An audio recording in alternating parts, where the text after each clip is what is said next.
watching Newcastle United Life and Times YouTube channel. My name's Rob, and today I'm joined by Paul, Len and Alan, and we're here to discuss Newcastle United's emphatic 3-0 victory at Old Trafford last night in the Carabao Cup. And what a game it was, and what a result. Fantastic. Paul, do you want to start the show off by dipping your bread and giving your verdict, opinions? Yes. Brilliant. A victory. What a victory. Honestly, it's one of the teams you want to beat all season. It's Man United, isn't it? Fantastic. Fantastic. Oh, unbelievable. When I seen the team, I thought, I was a little bit worried. I think we had 6 fullbacks playing. I looked, there was 8 changes, I think, wasn't there? The back 4, when you had Kraft, who's hardly played, Dummett's hardly played, Hall and Livramento were playing. I thought, it's a bit ropey.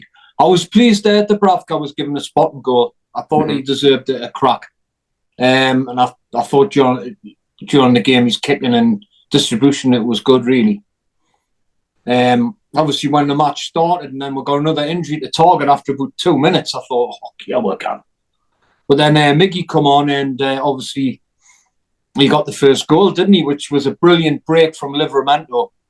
Brilliant the way he defend, because that kid can defend and play.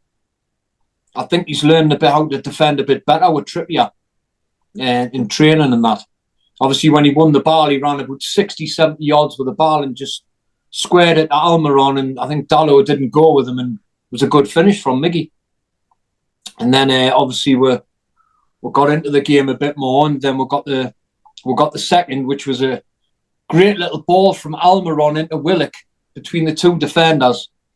He was in space and obviously cut it back, headed back by Maguire. And if you watch Lewis Hall, what he does well is I think he anticipates it's going to come to him, and he takes a couple of steps back and adjusts his foot, and it just gives him the chance to just pull the trigger with the left foot. It was a brilliant finish. I thought he was brilliant all night, honestly. Lewis Hall. But I know he played a half against cracking left back. Yeah, we'll see where you're going with this. And obviously, I think in the first half, there was a few naughty challenges. I thought Casemiro and that was poor for them.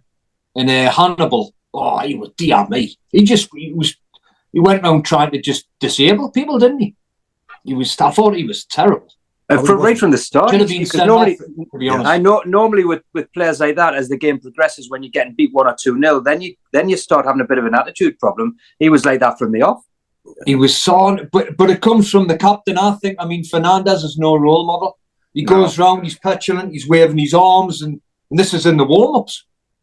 It's just, I think it just comes down from the managers. Dower for me. They're just a club in crisis, and I think we took full advantage. Second half, obviously, they give it a bit of a go in the first 10 minutes, as you expect. We sat a bit deeper. We thought we'd just hit them on the counter. I thought we weren't pressing as much. And then, obviously, when we get that breakaway with Willock, and I think he was about to be substituted, and he thought, I might as well score before I go off. So he ran a bit fair. I think Joe Linton brilliantly won the ball in midfield. And then he was back to his best last night, I thought, Joe Linton as well. Yeah. He ran about 20 yards with the ball, Willock, and unleashed a brilliant shot. And I know it doesn't take much to beat that keeper like, but it was a great finish in front of the 7,300 mass Geordie hordes who were going mental. It was just, and then obviously later on, I think Longstaff had a cracking effort that went just wide. I thought that was in, to be honest. No, I did. And I just expected a rally from them, but nothing happened. And I think we just took full advantage of a team short of confidence. And I just thought last night were brilliant, and shows the depth of the squad maybe isn't as bad as some people, probably like myself. I thought we might struggle to win. I think we underestimated the strength of our squad, to be honest. And the lads who came in, Kraft, fantastic first game back for years. Just to a man, I thought they were fantastic. Gordon ran himself into the ground. Wilson came on. I think Trippier, Bruno just brought them on to see the game out, to be honest. And by the end, there was about 8,000 Toon fans and about 80 Man United fans left. It was just a fantastic night for the club, and I think it's just going to get better and better, and they're just going to go further down and down, aren't they? Really? Yeah. But a brilliant night anyway, and Chelsea in the next round. But we'll get to that later. Yeah, very good, Paul. Len. Yeah, well, Paul, as usual, he done all the hard yards, as they say there, by doing the match summary. I think the thing that impressed me was by mile was the two fullbacks. You know, I made a note in my mind. You know, all day long I've been thinking, how do we get Livramento in that starting 11? He can't not be in that starting 11, and whether it means you know who I'll drop. Well, yeah, obviously you'll get your chance in a minute, Al. Don't panic. At the end of the day, I think I could see Livramento playing down the right wing, in front of Trippier. I could see him playing at right back with Trippier moving to left back. That's possibly more of an alternative, but I think either of those, because I think Livramento could play anywhere down that, anywhere on the pitch. But you would drop Dan Burn, Len. You would drop Dan Burn. I wouldn't drop Dan Burn. I'm just saying it's an option moving forward, because I think if Livramento thinks he's going to get a game at the minute at right back, he's not going to get a game at right back ahead of Trippier. So something needs to change. And I think he's far too good. We can't wait till the next round of the Cup to see Livramento again. Simple as that. So I think he's come in, and I think he'll be pretty versatile. I think he did get pushed forward towards the end, so he can come in. As you say, Lewis Hall was brilliant, because it looks as though we can play him at fullback or midfield, probably in the long term, possibly midfield. I don't know. I think bringing Miggy on after 2 or 3 minutes was a really good thing. It was unfortunate for Target to have to go off, but it actually made us more offensive and made us, move people back into the positions. Although Miggy did well, because he was out of position for large chunk. I said this morning that was probably a blessing in disguise. That Target, probably was. I mean, feel sorry for Target, because I think from hearing what Eddie Howe said, you know, they were trying him out in midfield, and now we don't really need to panic as much. So I think the players that came in, great. When I saw the team news, I think I texted 1 or 2 of my mates and said, we're not going to qualify here, but we'll give it a go. But little did I know, these players that we've dug up, must have been at Halloween or something, because we've dug them out of the grave, 2 or 3 of these players. Big mention for Matt Ritchie. Matt Ritchie. I forgot about Matt Ritchie. Yeah, big mention for Matt Ritchie. I mean, he took over, the duties of the set pieces, as he always used to take, the set, throw-ins, before we've, signed other players, and obviously he's not been in the team. So he did great. Yeah, to say he's never played, and done it as well. His name never got mentioned once. Man United should have just really gone down this middle of that pitch and tried everything, because against that centre-half pair on paper, they could have had a field day last night. But Paul, you're quite right. The squad we've now got is surprisingly good, because these players that we would have gladly shown the door to at the end of last season, when they were given new contracts, a lot of people questioned why they're giving new contracts to these players. They're never going to play. Well, obviously Eddie Howe knows exactly what he's doing. And finally, I think the thing that impressed me, and you can't really underestimate it, is you can make 7 or 8 changes to the team, and players that aren't even playing week in, week out can come in, and clearly the whole coaching team are like, doing the same thing with all the players. So as soon as you make those changes, they're still playing with exactly the same passion and commitment, and playing the exact same style as what the starting 11 is. Because for that first 15 minutes, I don't think they knew where they were supposed to be playing or what they were supposed to be doing. I thought we're in for a long night here. But as soon as that first 10, 15 minutes was out the way, it was just business as usual. So I think moving forward, it gives us loads of confidence going into the game on Saturday night against Arsenal, particularly after their result. Great, all good. And I mean, fantastic to get with revenge on Man United after, it's already in this cup. We've beat one of the best teams, or probably the best team in Europe, in Man City. We've beat the cup holders in Man United. I've got absolutely no fear whatsoever going to Chelsea. We'll beat them, and we'll be in the semi-final. I mean, talk about doing it the hard way. Dear me. It's unbelievably hard, isn't it? I mean, look at the Champions League, group of death in the Champions League. Then we get Man City in the Carabao Cup, Man United away in the Carabao Cup, Chelsea away in the Carabao Cup. It's but hey, if you're going to win it, I suppose you've got to, you just got. But they'll not want to play us, Rob. They were up last night. Chelsea think, we've got Newcastle. They'll not want to be playing us. I don't think there's many teams that will want to play Newcastle at the minute. I genuinely believe that. You know, I mean, going. I'm not taking anything away from last night's result because it was fantastic, right? But Old Trafford, I think a lot of people have the stigma where Old Trafford, Man United. It's not what it was. Going there. No, it's gone. That's fair. It's not what it was. You know, I mean, that are still a decent side. But I mean, when you think of, I mean, we were 3-0 up without a striker. With a recognised striker. At Old Trafford, I mean, it's like fairy tale stuff, really. Well, I say well, no striker, no centre halves. 6 fullbacks. I know. Man United should actually be ashamed of themselves. Yeah. But yeah, brilliant, excellent, great little bit of opinions in that there, Alan. Well, right, Alan. You may have forgot, Rob. You may have forgot me, but I've been off for a few weeks. But you may have just, Alan, I'm moving on to you now, son. Just chill out, relax. Right, Saving Alan. the best till last, aren't you, Rob? Saving the best till last. That's how the saying goes. Again, Right, Alan. What a time to come back. The demise of Manchester United. It's absolutely brilliant. The years in the 90s for Ferguson and all that. All the monks giving it that. Oh, it's absolutely great. The monks at work crying their eyes out. What have you done for 50 years? Absolutely fantastic. I tell you what, now, look at this, right? We're talking about the old hands there. Done really good last night. But what about the future of Newcastle United? Tonali's only 23. You've got Isak, who's only 24. Bruno's 25. Hall's only 19. Gordon, 22. Livermento's only 20. You've got Botman, 23. Anderson, 20. Willock, 24. And even if we looked at Lewis Miley, who's on the fringes, he's only 17. You know, the future. See, I was saying to Paul today, the problem with Man United is they throw all the money at these mercenaries with attitudes. We're buying players who'll graft, and Eddie Howe's got them, you know, that nucleus of players who is not bigger than the team.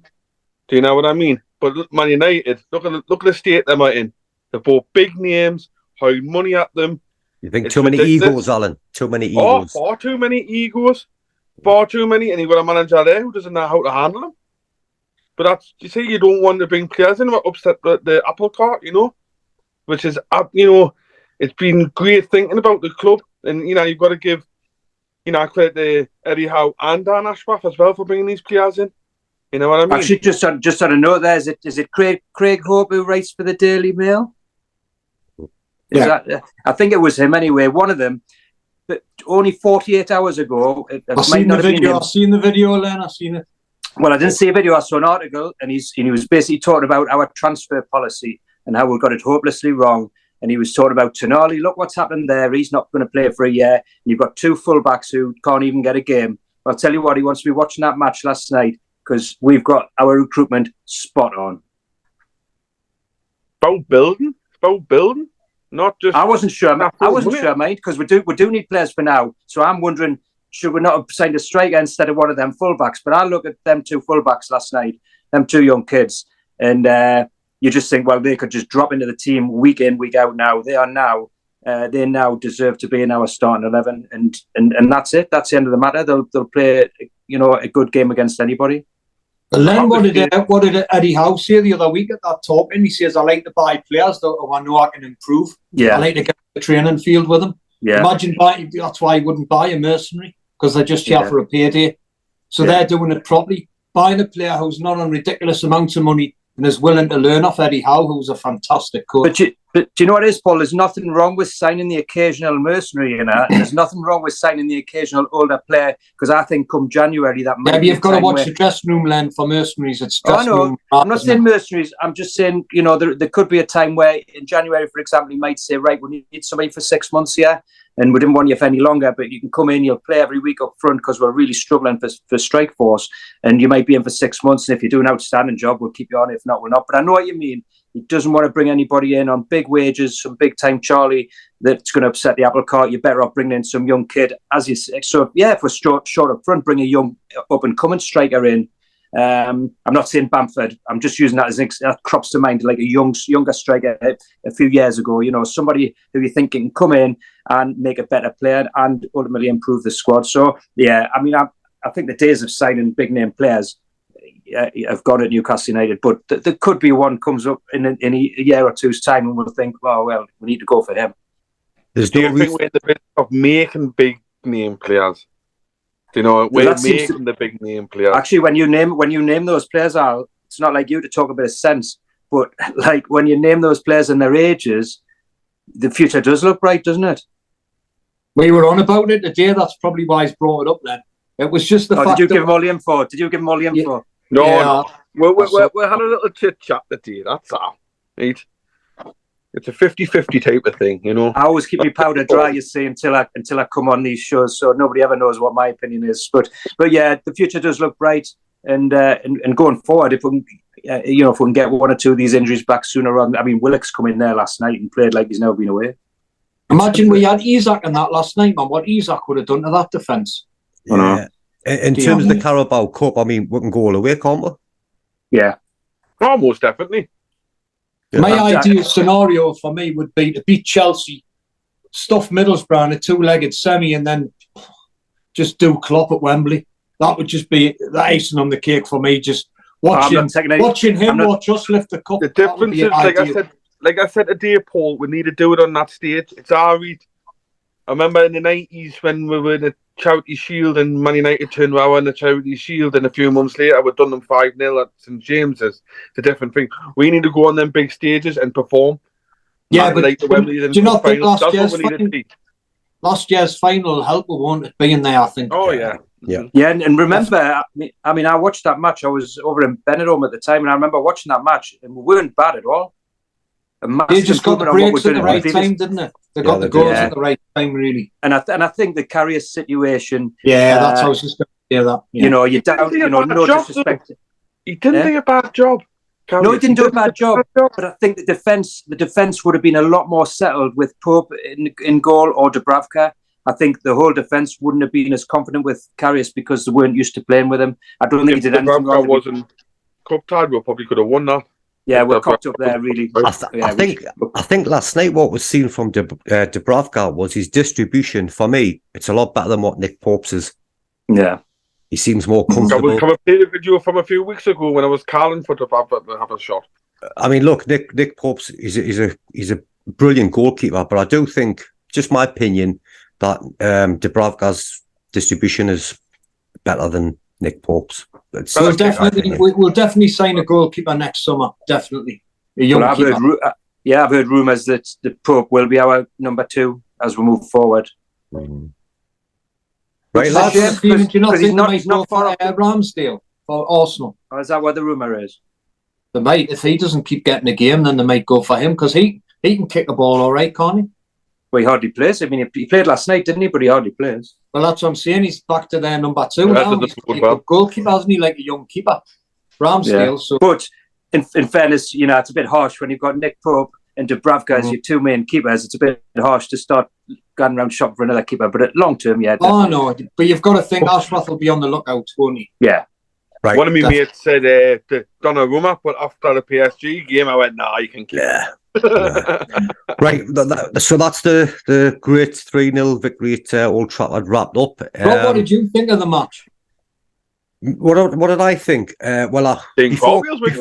Before ball was kicked, I did fancy to win in 90 minutes, but I did think that would probably need a rub of the green. Did I think we're going to beat them 3-0? No. I don't know, a minute, y'all had penalties, didn't you? In the last podcast? No. I said we'd win 1-0. No, you did, Rob, yeah. So you were close. Rob, well done. Well, I said 3-0, but I wasn't on. I thought it was just a fantastic performance when you consider, I'll mention what I mentioned before, we didn't have a striker and we're 3-0 up. Unbelievable. So, brilliant, absolutely brilliant. And for me, bring on Chelsea. I don't fear anyone now. No. Nobody. Seriously, Chelsea's nobody. not to Chelsea what you're for. No, Few no, years no. ago, you were like, oh shit, Chelsea at Stamford I mean, Bridge. you've But still no. got to give them respect, darling. They've still You've got to got give them some respect. players that can hurt you. That's another Yeah. bit of a team in disarray with mercenaries. Well, it is Rob, what it what is. about Sky's coverage? What about Sky's Yes, coverage? I'm glad you mentioned that, Paul, to remind us on. When I was watching the match, I don't know if you've noticed, but it really annoyed me a bit. Where, do you know, like when they're doing like the reporting on the bottom of the screen, it had Manchester United and then it had Newcastle. And I thought, hold on a minute, it's Newcastle United, not just Newcastle. It's Newcastle No, United. I didn't notice. Just kind of like pissed us off a little bit. I thought, well, They've done that before. I think they did that last season as well. I thought it's Newcastle United. That's our name. Mhm. But anyway, it is. right, we'll just quickly move on to Saturday. Arsenal 5:30 kick-off live on Sky Sports, I believe. Is it on Sky? It is Sky, Yeah. isn't it? Yeah. It is, yeah. How would you see this one going? We'll just quickly sweep around the floor. How do you see it, Alan? Tough game, no unbeaten. But they've got some key players out. Like Jesus, early team news is Jesus out, Timber out, Partey out, and that Emil Smith Rowe out, who's been linked with us as well. Also, Stuart Atwell is the referee. Last game he ref with us was the 8-0 win at Sheffield United. So hopefully that's a good omen, isn't it? Mm-hmm. But we've only won twice out the last 6 games at St James's against Arsenal, so we'll have to put that right. The two was 2-0 in the 21-22 season, and that was a Bruno goal and a White own goal. And the win before that was 2017 and 18, and we won 2-1, where Richie and Iwozi scored. So it's going to be a tough game. And I'm going to go This is my favourite bit. 2-1 Newcastle. 2-1. Len? Oh, right. I'm not going to agree with that. There's no chance of that. Right, let's think about it. Nobody knows what team Newcastle United are going to put out. And as you say, Arsenal have got a few injury worries as well.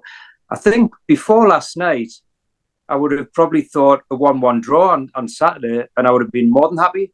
I'll tell you what, I'm going to push the boat well and truly out into the ocean, and I'm going to say 2-0 to Newcastle United. Oh, look at you. 2-0. Couldn't get another one, could you? Very good, Len. Very good. Paul?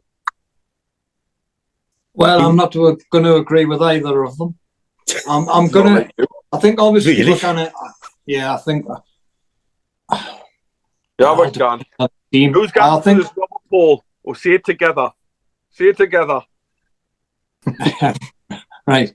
I think we're going to win 1-0. I'm going to go for 1-0. Do you know I what? just think I might just edge it, and I think with Jesus being out, I'd love to see Odegaard out. Like, he's a cracking little player. I reckon he's going to be back. Saka as well. Playing at his favourite stadium, by the way. He loves St James's, he said. I don't know. I think we will beat them 1-0. And I think Gordon will get the goal. I just think it'll be tough, but I think we've got to lay down the benchmark. We can't afford to lose another game if we're going to stay with the pack. Yeah, you're right. Even Villa and all them are starting to not lose games now, and so we're just going to have to just ride it out. We'll get the players back, but I'm a lot less worried about, like Len, I'm less worried about it now than I was last night. Watching some of them players perform, you've got to have faith in the ones coming in, haven't you? Paul, you're going to be delighted to know that I'm actually agreeing with you. That was my thought process, 1-0. No shame in that. No, there's no, but no, I'm saying I don't change your mind just because, like you said, what I was going to say. That's me. Oh, no, I know that. I know. You know what I mean? I've got it's just, this one is. Yeah, 1-0. That's what I'm going for. I think it'll be a tight game. And to be honest with you, I don't know. I couldn't tell you what the starting 11 is going to be. Got absolutely no idea. And I couldn't care who scores a goal. As long as at the end of the game, we win. That's all that counts. And it's a good game. And the officials do their job correctly. And there's no dodgy decisions going on. Yeah, that'll do for me. Yeah. That will do for me nicely. So, guys, right, the Arsenal review game. You're away on Monday, Len, aren't you? I'm away. Sunday, Monday, Tuesday, so I'm definitely missing the next show, unfortunately, because ironically I'm going to Manchester for a long weekend. Got to pull a few pints in the Rovers? I am actually, yes. I am going to be wandering down the cobbles in Weatherfield. So yes, Coronation Street tour is on the agenda. That means when you're missing, Will you have some hot pot? Give me digs, like. What's that, Al? So I can give you sly digs when you're off the podcast, like when. Yeah. I'll be watching it though twice. Come on now, come on, no bitching, come on. And Paul, in answer to your question, Dan Burn for his year's extension. It's a great contract for a left centre back. Anyway, moving on. Right, Paul, more importantly, Paul, to answer your question is yes. If there's any of Betty's hot pot left, I'll be sampling some of that. Definitely, Good lad. Right, well, then you are you going with your missus? Yeah, I am. Yes. Well, you and your missus have a nice time, and we'll see. Thank you. You when you get back, and right. Thank you, Alan, Paul. Are you up for Sunday? Oh, I'm back. I've got to keep the public wanting more now after my absence. Dear me. I might edit that bit out. Actually, I need to edit that bit out. I've been inundated with cards. What can I say? Where's the stat man? And it's like, you know. Right. Okay. So, Alan, have you had any cards, or was that just a lie? Exactly. Right. So there you go. About 3 o'clock Sunday. Okay, we used to. Yeah, that's fine. Yeah, that should be fine. Should be fine. Right. Thanks very much for coming on, guys. Again, interesting debates and opinions and analysis of the game. So, right. Me, Paul, and Alan will see you all on Sunday. Until then, good luck, Newcastle. Take care, everyone, and we'll see you all soon. Enjoy your weekend, Len. Cheers, Red. Thank you. Bye-bye.